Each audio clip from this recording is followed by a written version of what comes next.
Welcome, everyone. Thank you so much for joining us. Thank you for joining us for our partnership with the Westport Library for the History and Future of the New York Subways discussion. My name is Nicole Carpenter. I'm the Director of Programs and Education at the Westport Museum for History and Culture.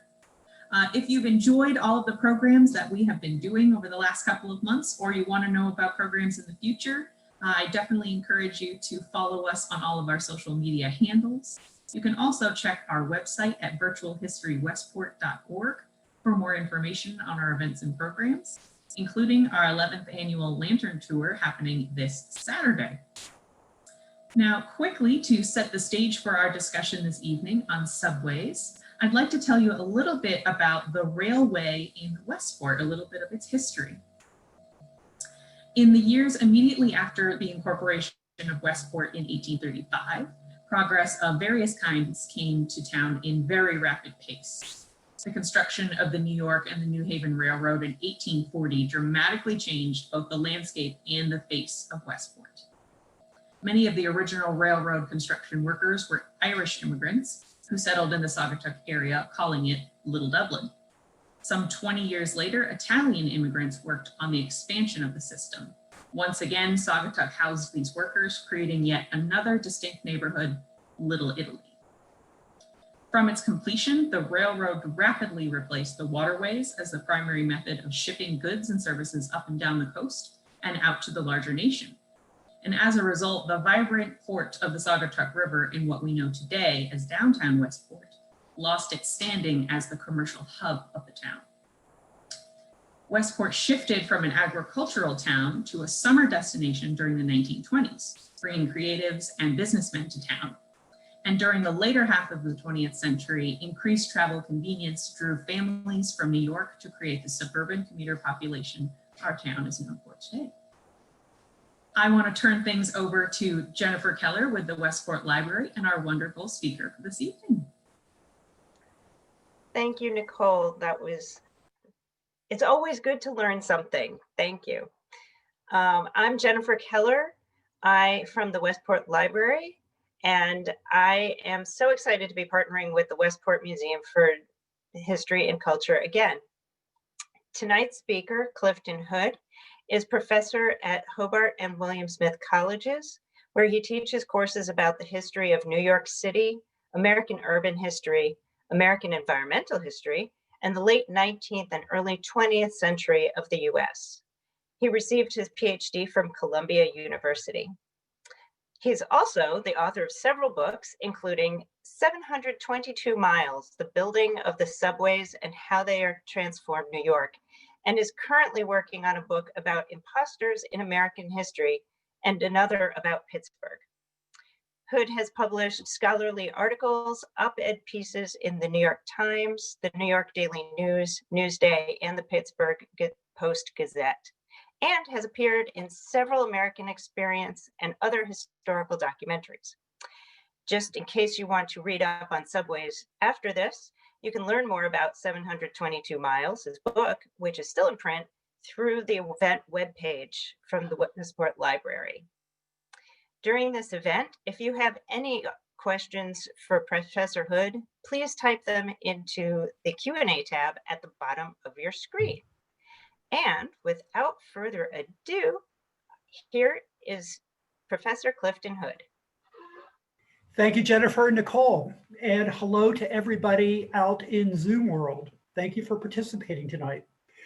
Before we get going, let me say, Jennifer, can we put the first slide up?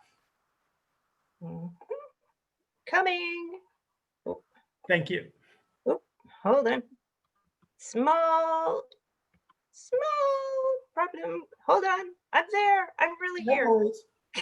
Keep going. Okay, so let me start. One of the problems in studying the history of the New York subway is the system's sheer omnipresence. The subway is critical to New York's economy, and it's part of our daily lives. Almost 50% of all New York workers use the subway to get to their jobs.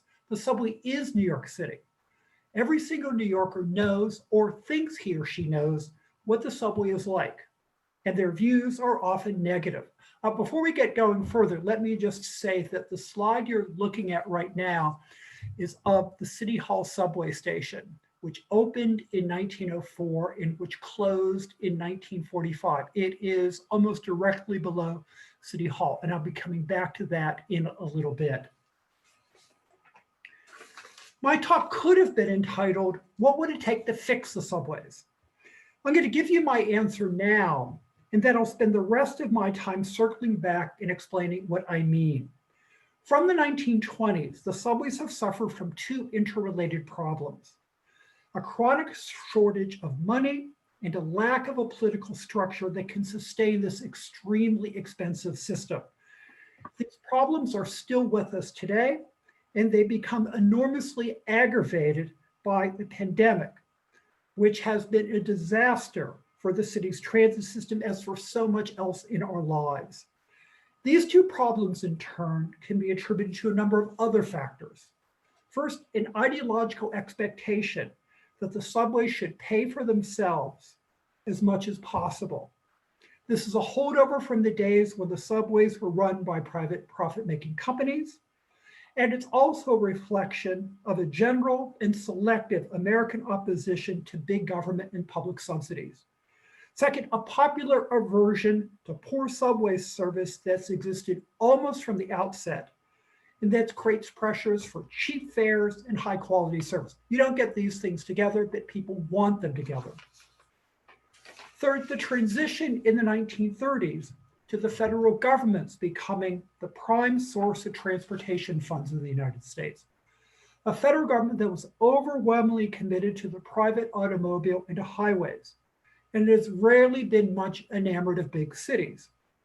New York City once built a whole series of magnificent public works, like the Croton Aqueduct, Central Park, the original 1904 subway. Those days are gone.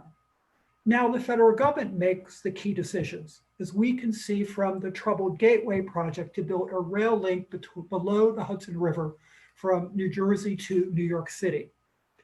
If there's an answer to the pandemic-created crisis in transit, it can only come from the federal government, and that seems unlikely no matter who wins the election next week.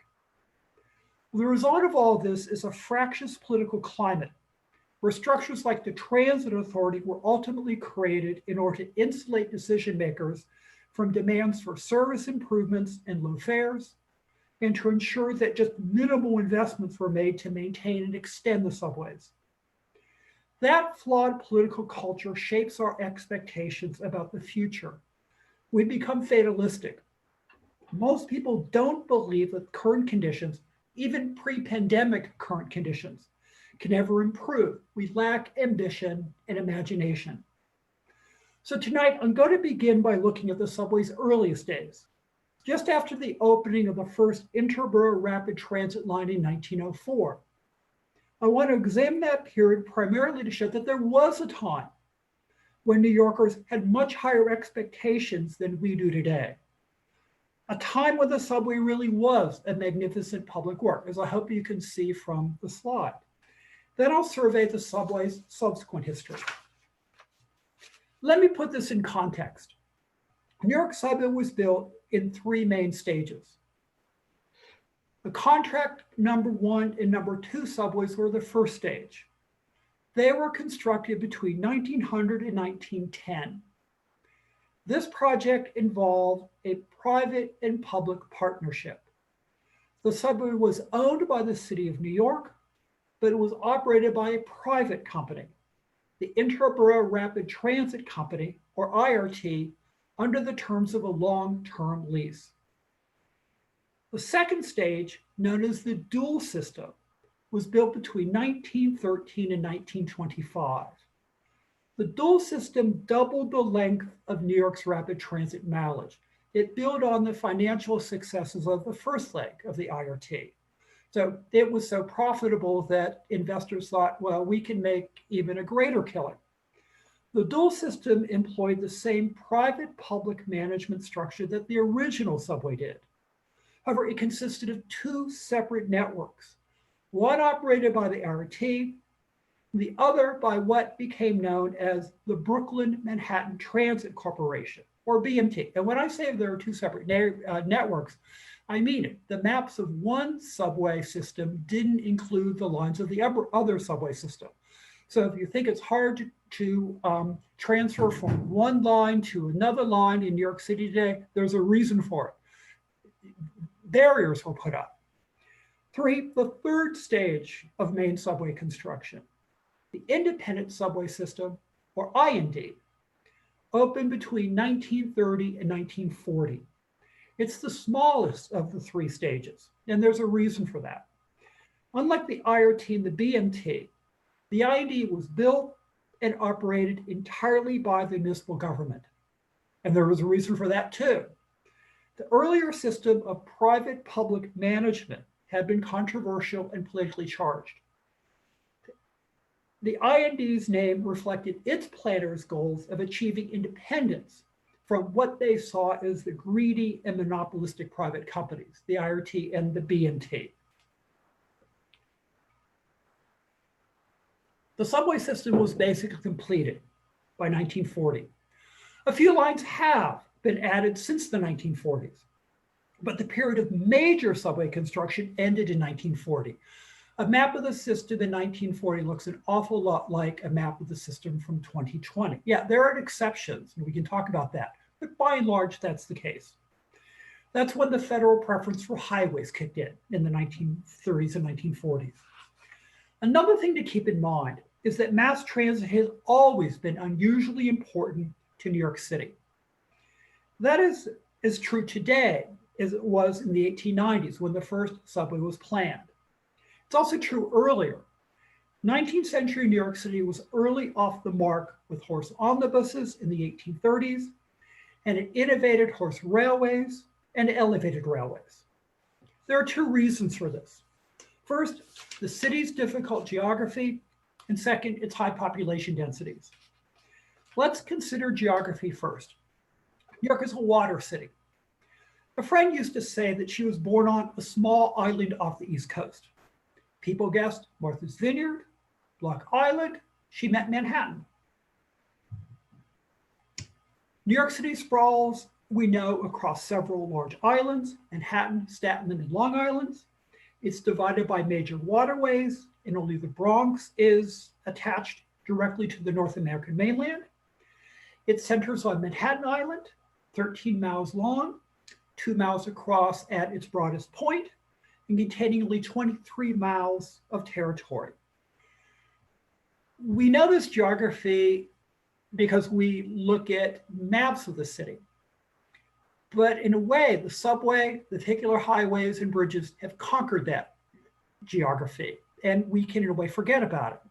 So put aside the maps of the subways, the vehicular improvements, the Brooklyn Bridge, the George Washington Bridge, and so forth, and think about what it was like before all of that was built.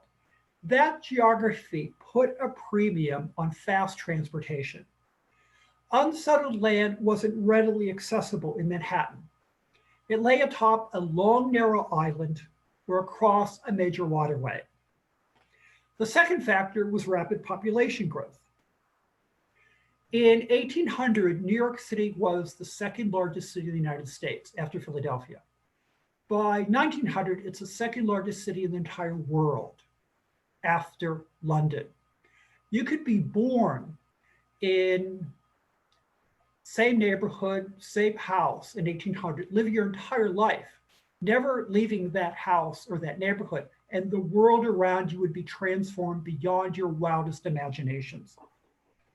From 1820 to 1900, the city's population doubled every 20 or 30 years. By 1900, New York had 3.4 million inhabitants and was the second largest city, as I mentioned, in the world. The population of Manhattan peaked in 1910 at 2.3 million. At that time, more people lived in Manhattan than lived in 33 of the nation's 46 states. Jennifer, why don't we move on to the next slide? So this is a kiosk. This is patterned after ones in Budapest. and they sat above most of the city's subway entrances. All were torn down in the 1920s and 1930s because they were thought to block traffic. They caused accidents, it was thought. There's a reconstructed one that was built at a foundry in Birmingham, Alabama, in the 1980s, 1980s, I think, that sits astride Astor Place. And that's another sign of the elegance of the first subway, at least I think it is. And why don't we go into the next slide too, Jennifer? This is a photograph of tunnel workers. I'm not sure what tunnel it's from. It's either from the Contract 2 subway that ran from City Hall in Manhattan to Borough Hall in Brooklyn, or else it's from the second stage of subway construction, the dual subways. And these are mostly immigrant Italian laborers. There would be Irish foremen, German skilled workers. There also are a lot of African-American workers who will put to building the subways. There was a belief at the time that African-Americans were immune to the bends. And there were hospitals at either side of many tunnels for workers who were afflicted by the bends. African-Americans, of course, weren't any more immune than anyone else. It's just that their lives were not valued as much as other people. And finally, the next slide, and this is a map we're going to look at. Okay. New York's first subway, the IRT, opened on October 27th, 1904. This is why we scheduled this talk for tonight, October 26th. It ran from City Hall, where the cursor is. This was the site of the subway station I mentioned earlier. Up the east side to what is now Grand Central Terminal. It ran across 42nd Street under what is now the shuttle. So this is a continuous subway line originally. Across to Times Square, what soon became Times Square later that year. It then follows Broadway to 96th Street, where it splits in two, with one leg going on to the Bronx, the other leg going through Harlem and continuing on to the Bronx this way. New Yorkers have been waiting eagerly for the IRT to open. In the words of one newspaperman, New York City went subway mad over the IRT's inauguration. For the past few weeks, hundreds of New Yorkers had held subway parties to commemorate the big event. On October 27th itself, courthouses, office buildings, shops, and private homes were decked out with flags and bunting. Church bells, guns, sirens, and horns resounded all day long. Thousands of people had begun to gather around City Hall early in the morning, waiting to see the dedication ceremony. Thousands more queued up outside the stations. Finally, at 7 o'clock that evening, the IRT opened its doors to the public. Over 100,000 people swarmed through the subway gates that night. New Yorkers were so excited by their discovery of the IRT that they coined a phrase to describe the experience. Doing the subway, they called it. The night took on a carnival atmosphere, like New Year's Eve. Groups of couples celebrated by putting on their best clothes, going out to dinner, and then taking their first subway ride together. Some people spent the entire evening on the trains, going back and forth from 145th Street, which was the northernmost terminus station open then. The rest were under construction, from 145th Street to City Hall. Reveling in the IRT's sheer novelty, these riders wanted to soak up its unfamiliar sights and sensations. So they also wanted to see what it was like to ride through the city without ever seeing what the surface looked like. Reveling in the IRT's sheer novelty, some high-spirited youths took over part of a car and began singing songs and flirting. The sheer exuberance of opening night proved to be too much for others. Although they bought their tickets and entered the stations like everyone else, these timid passengers were so overwhelmed by their new surroundings that they didn't even attempt to board a train. All they could do was to stand on the platform and gawk. The popular hoopla climaxed on Sunday, October 30th. Most New Yorkers still worked 6 days a week and had only Sundays to themselves. On this particular Sunday, almost 1 million people chose to go subway riding. The IRT drew people from the outskirts of Brooklyn and Queens, several hours away. And the time it took for them to get to Manhattan is a sign of the impact that the subway would have on city transportation. Unfortunately, the IRT could only accommodate a third of that big crowd, and many people had to be turned away. The lines to enter the 145th Street subway station stretched for 2 blocks, and people grew so frustrated that a minor riot broke out and the police had to be summoned to break up fistfights. Imagine trying to fight to get into the subway today. It's a different world. New Yorkers had every reason to be dazzled by their first look at the IRT. The subway had been created as a civic monument, not merely as a pedestrian municipal space. The architects were Hines and Lafarge, who had designed America's largest church, the Cathedral of St. John the Divine on Morningside Heights. Hines and Lafarge made some of the subway stations works of art in themselves. It was actually a resemblance to church architecture. For example, the flagship station at City Hall, and that's the station we saw the postcard view of, had beautiful Guastavino arches, leaded glass skylights, and chandeliers. It was like an underground chapel. I've been lucky enough to get and walk in it twice, and it really is something. The other stops couldn't compare to City Hall, but even they had colorful tile mosaics and natural vault lighting. I might say that the skylights and the natural vaulting was all covered over in World War II for blackouts. They didn't want American tankers or warships to be silhouetted for the benefit of German U-boats off Manhattan. Observers agreed that the subway's most important technical attribute was its high speed. In fact, the Interborough was the fastest urban mass transit railway in the world. RT Expresses surpassed 40 miles per hour, 3 times faster than the city's steam-powered Ls, and 6 times faster than its streetcars. And the reason it's so fast is that it was the first subway in the world, the first rapid transit system in the world, really to have entirely separate sets of local tracks and express tracks. So 2 local tracks, 2 express tracks. The Broad Street subway in Philadelphia has that. There may be 1 or 2 others in the world, but the IRT was new. And they did this to conquer geography, to conquer that difficult geography I mentioned. New Yorkers heralded the Interborough in dances, advertisements, songs, and movies. Late in 1904, a dance number called the Subway Express Two-Step swept the city, evoking the physical movement and emotional stimulation of an IRT trip. There also were 6 or 7 popular songs written about the subway. I found them at the Performing Arts Library of the New York Public Library. And I want to read you from one. This is a 1907 ballad called The Subway Express, which depicted the subway as an arena for sexual flirtation.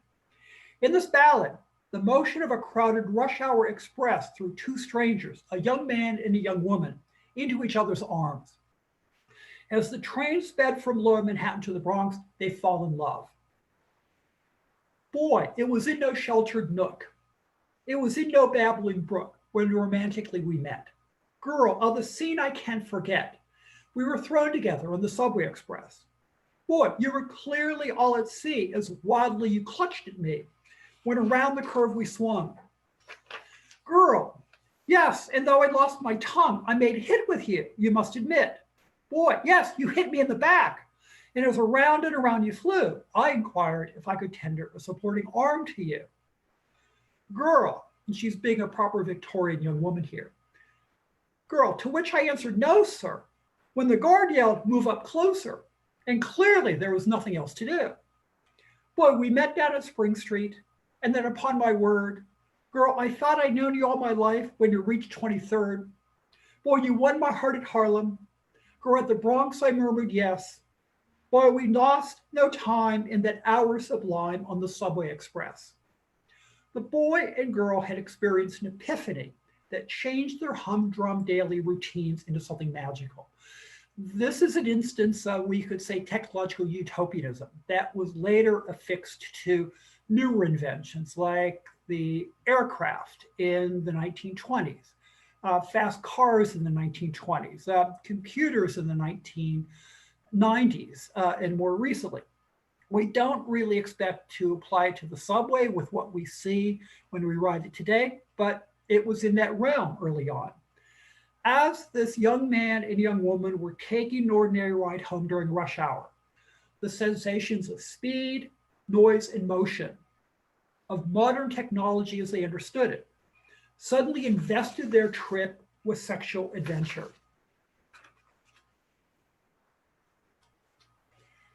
These IRT expresses had an enormous impact in the urban landscape.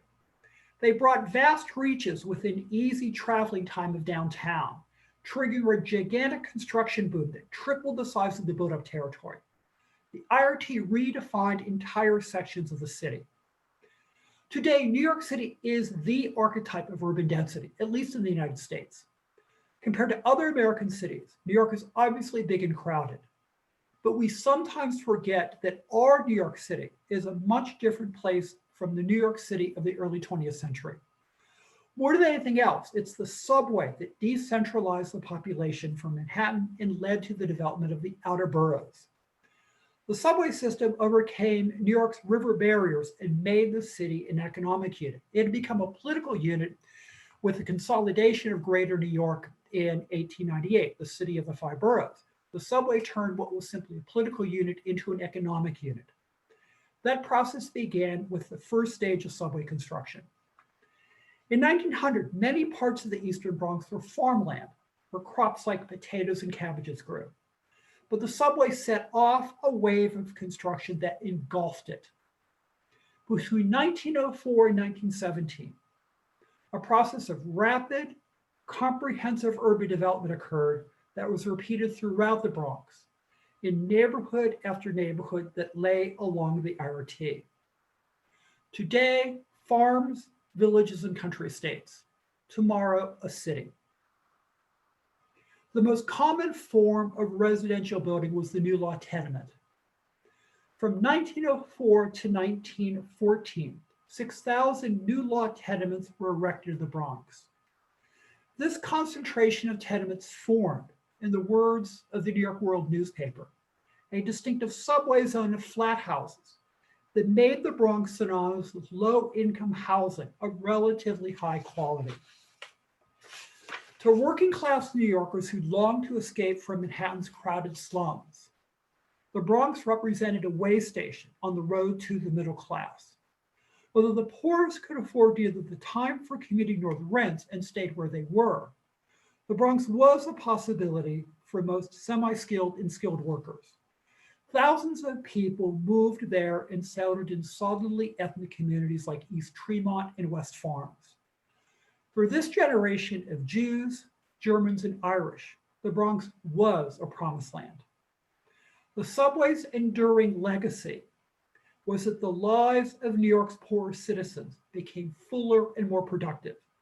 It provided decent accommodations for working class families, something that we don't seem to be capable of achieving today. Yet the development of these new neighborhoods aggravated passenger congestion. Actually, the subway had been seriously overcrowded from the get-go. The very day after the IRT opened, the New York Tribune had announced the birth of the subway crush. The principal reason for this overnight congestion was that the IRT expresses, this novel combination of two express tracks and two local tracks for much of the length of the system, proved to be more popular than anticipated. Over time, residential settlement in the outlying areas made things even worse. By 1908, the subway averaged 800,000 people per day, 1/3 over its planned maximum capacity in just 4 years. The subway was probably more crowded before World War I than any New York rapid transit railway has been before or since. Among other things, that crowding led to demands for the creation of women-only cars where females could be free of male sexual insults.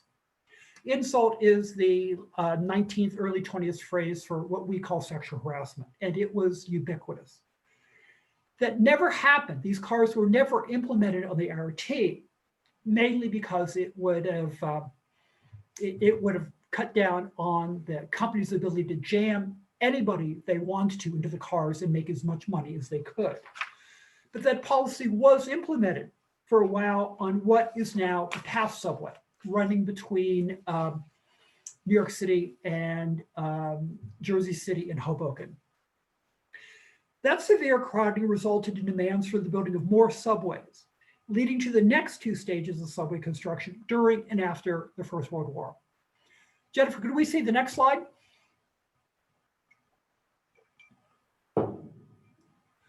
The first IRT subway was the product of a mercantile elite that dominated the city's economy and resisted democratic controls. The IRT had been conceived in the 1890s by a business-run regulatory board conceived by iron maker and former mayor Abram Hewitt. The Interborough subway itself was owned by investment banker August Belmont, the American agent for the Rothschild business interests in Europe. In 1913, a second stage of subway construction was authorized. That's what we're seeing on the map here. This is the dual system. It involved new lines built by the Interborough Rapid Transit Company and by a second company, known then as the Brooklyn Rapid Transit Company, or BRT, and later renamed the Brooklyn Manhattan Transit Company. So you have the IRT and the BMT, the nicknames for a lot of the system today. The dual system was conceived by progressive reformers like George McEnany as an ambitious program in social planning that aimed at alleviating urban poverty and assimilating immigrants. By using the subways to disperse the poor from lower Manhattan slums to the peripheries, these reformers wanted to stimulate the development of more stable and less crowded communities. This was sometimes called the Philadelphia Plan because ideas of using transit to assimilate immigrants began in that city. The notion there was you build transit lines, you allow immigrants to live out on the periphery, they can build small houses. That was a plan in New York City too. It didn't work out because you had, the land was simply too expensive and people lived in apartment buildings. The idea was they'd build small houses, they'd have a mortgage, they'd be tied into the system, they wouldn't riot, they'd work hard, they'd become good citizens, they'd become good Americans. They'd vote, so forth and so on. The most striking thing about the dual system is just how extensive it is. You can see right here, so the first IRT went from here up to Grand Central, over to Times Square.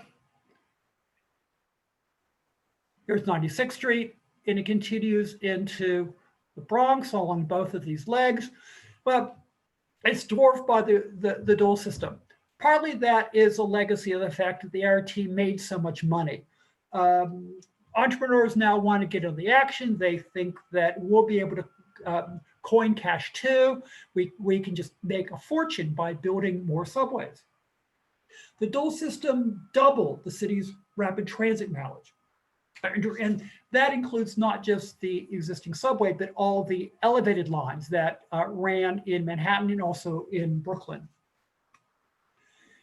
It also reached beyond the built-up territory to serve outlying parts of the Bronx, Queens, and Brooklyn. So it reaches a crescent of land way out here, which was, for the most part, relatively, parts of it were developed, but it was not heavily urbanized. And that's going to change with the dual system. It allowed working class residents to move there. A third subway network, the independent subway system, or IND, opened between 1932 and 1940. And let's see the next slide if we could. Okay, so this is a map of the IND. Unlike the IRT and BMT, which were publicly owned and privately operated, the IND was always owned and operated by the municipal government. The earlier system of private-public partnership had proven to be politically charged. The IRT and BMT companies were reviled for their poor service and their financial shenanigans. they built lines where they felt like building it. They did not want to dilute the traffic because that would mean diluting their profits. So the IND sought to achieve independence from the private monopolies.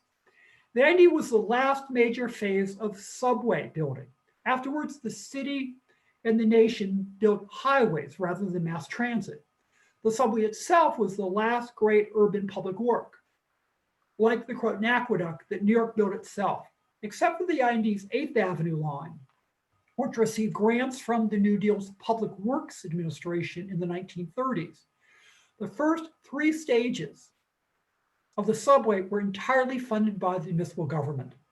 Thus, it didn't benefit from the kinds of federal grants that went to later urban transportation projects.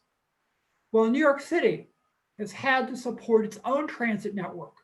Cities like Houston, Phoenix, and Atlanta rely for their primary form of urban transportation on interstate highways that were primarily financed by the federal government.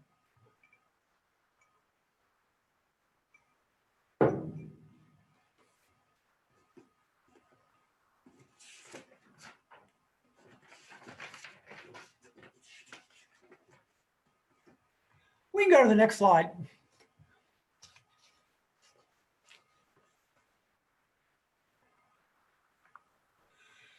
This is a IND car. It's a vintage IND car that is in a Brooklyn station. And I thought you just might like to take a look at that.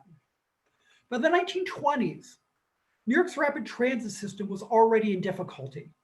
Rising costs following World War I created a crisis because the subway companies were prohibited by contract from raising the nickel fare.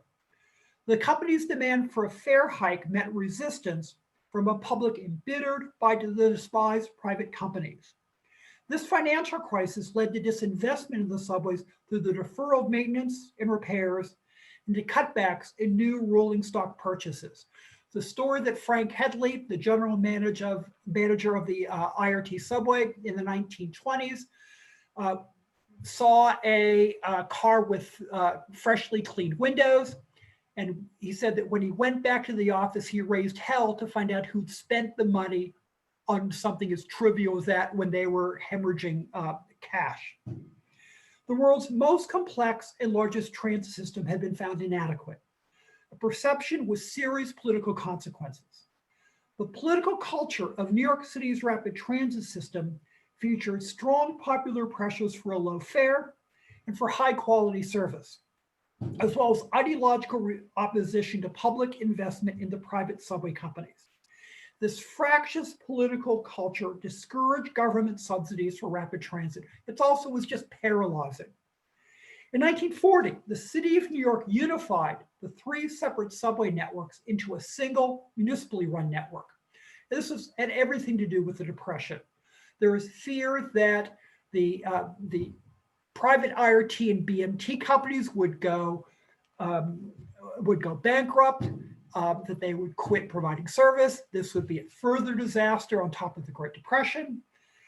Unification wasn't a magic bullet, though. Even after unification, most political leaders continue to define rapid transit as a business that should pay for itself. Government subsidies remained suspect. Intense popular pressures opposed an increase in the nickel fare until 1948, and afterwards to subsequent fare hikes. This failure to correct the subway's chronic physical problems, combined with growing competition from the private automobile after the Second World War, led to the system's collapse in the 1970s and beyond. Ridership dropped. On-time performance plummeted. Delays and breakdowns increased. Here, a comparison to London is instructive. The London Underground is the oldest subway in the world. It dates to 1863. Like the New York subway, the London Underground initially consisted of a number of separate private companies that competed with each other. And like the New York subway, the Underground was unified under direct government control during the Great Depression, in its case in 1933. It would be wrong to claim that London's Underground has been trouble-free. Certainly, there have been periods of poor maintenance and low investments that have produced operating declines and even deadly accidents, like the King's Cross fire of 1987. But for me, the striking thing is that overall, the Underground has escaped the New York subway's chronic problems. And it's continually added new lines, such as the Victorian Jubilee lines. Nearly 2 years ago, the Crossrail opened. Not a subway proper, but all the same, a high frequency and high speed railway that will stretch 73 miles across metropolitan London, and that will be integrated with existing transit lines.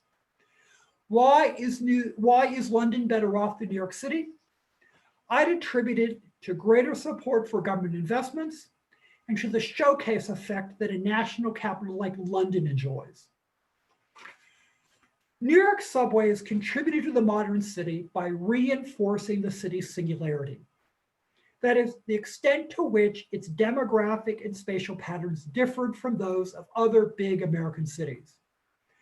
New York City is among the few US cities that departs from the donut pattern of low income and decreasing population in the center, and high income and increasing population in the periphery. Rather, New York centers on Manhattan Island and its population that is both comparatively affluent and that has high population densities.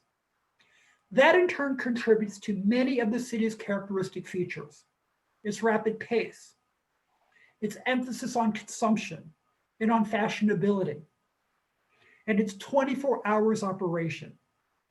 And in contrast to the widespread pattern of private detached home ownership that so defines the American dream, most New Yorkers live in apartments. These apartment houses and their office building analogs, the skyscrapers, rely on rapid transit, high capacity, high speed service. For my money, the wonder isn't that there is so much to fix about the subways. The wonder is that it's in any kind of decent shape after nearly a century of mismanagement and underinvestment. I'll let you decide if you think I'm being pessimistic or optimistic, but I have no doubt that we can and should do better. Now, I wrote that conclusion before the pandemic struck, and so it was fairly optimistic. There's little call for optimism today. Not with the subways being the epitome of the kind of environment where the virus spreads. Not with the decline of ridership and the financial devastation to the MTA budget. And not to the heavy toll that the virus has taken on subway workers and bus employees. I don't have a crystal ball. I just know that as the subway goes, so goes New York and so goes the region. Thank you. Oh, I'm back. Thank you, Cliff. That was great fun. Hold on one second. Now I can see you. So we have some questions for you. Let me just grab it here. So we have a question, which is, can you explain about the bends? How far down did they have to work? And was this a big problem when building the subways? I don't really know how many people were afflicted, and I don't really know what knowledge of this disease there were.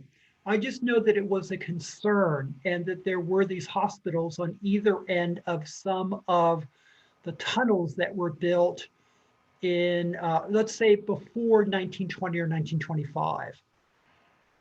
And I've never seen, I wrote this book before digitalization. And so probably the best way to check that out would be to go back and look at newspapers, and there are a lot of them. And that's the best I can say. I'll also say that there are a trove of photographs of subway construction that are held by the New York Trans Museums in Brooklyn. When I was writing this book, it was locked away at the New York Historical Society and you couldn't get access to it. And I remember looking at it after the book came out and being stunned that so many of the sandhogs who built the tunnels were African American. And that I had known. And it was all because of this presumed immunity to the disease. Mm.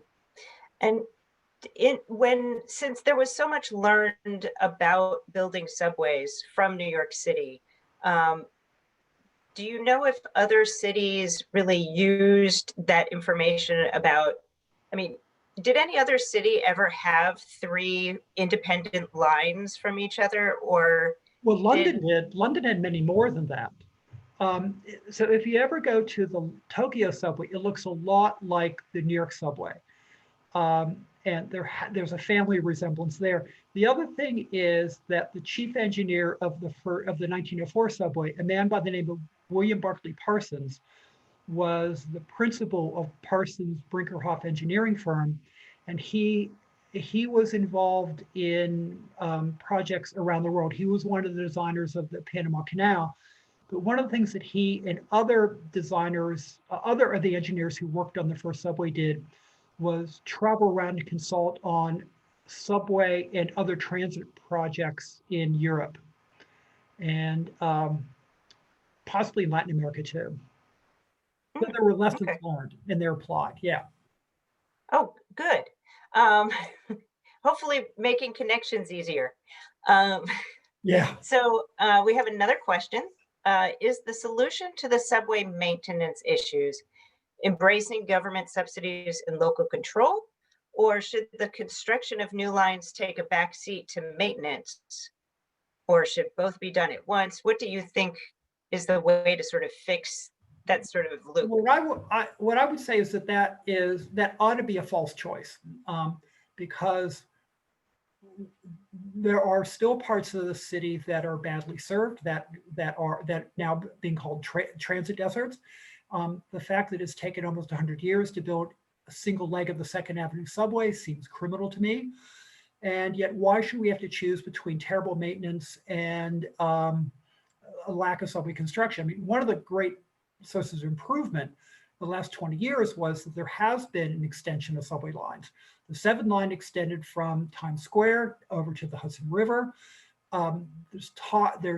They're building a new railroad station underneath Grand Central that's going to serve the lines of the Long Island Railroad. And so you don't have to go all the way to Penn Station. And that's pretty amazing. And the first leg of the Second Avenue subway. All those things are needed. And also, look, I think Cleveland was the first city in the United States, if not the world, that had direct transit access to its airport in the 1950s. Well, it's still really awkward and hard to get from New York City to the 3 airports. And that strikes me as, that's decades overdue. Yeah, and there are ways of doing it, but it seems like it was put together by using Legos. Okay, so anonymous attendee would like to know, what do you see the future of the New York City subway going after COVID?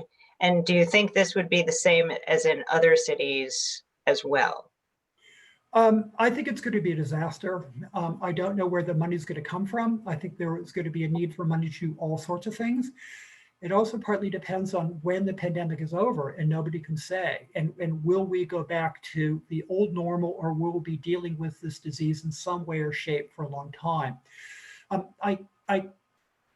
So the question of comparison really involves, are we talking about American cities? Or are we talking about cities in China, planned economy that can put money wherever it wants? Or in European countries that are sort of soft socialism? I think it's very different in the United States. I think that just as the subways were allowed to deteriorate in the 1960s and 1970s, and I remember that because I moved to New York City in 1977, and it was not a pretty picture. I think that there's a great possibility the same thing will happen today, and it would be a real crime. Okay. Nancy says thank you. And have you heard anything about phase 2 of the Second Avenue line, the Q, or the development of the T lines in Manhattan? Not in particular. Okay. Well, that was a quick answer. So Steve would like to know, can you discuss the interplay of New York State versus New York City in who operates and is ultimately responsible for the transit? It seems like there's a lot of blame in both directions.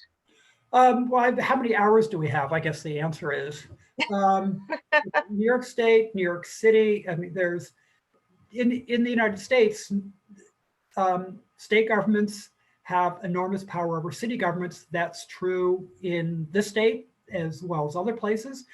And I think that that game of three-card Monte, you might say, hide the peanut, goes to the political advantage of, it allows the mayor, it allows the governor to avoid responsibility when they feel like avoiding responsibility.